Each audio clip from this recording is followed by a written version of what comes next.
Hello everyone, আসসালামু আলাইকুম। আশা করি আপনারা সবাই ভালো আছেন।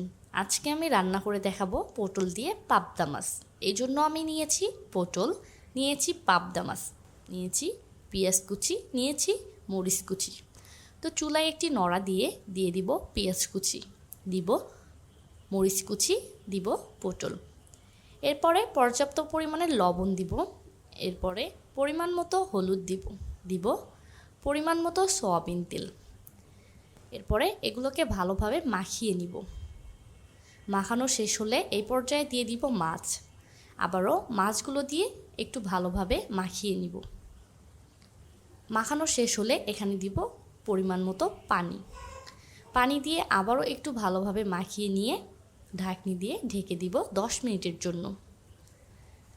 আমরা 10 মিনিট পর আবারও ফিরে এলাম। আবারও একটু নেড়ে চেড়ে দিব।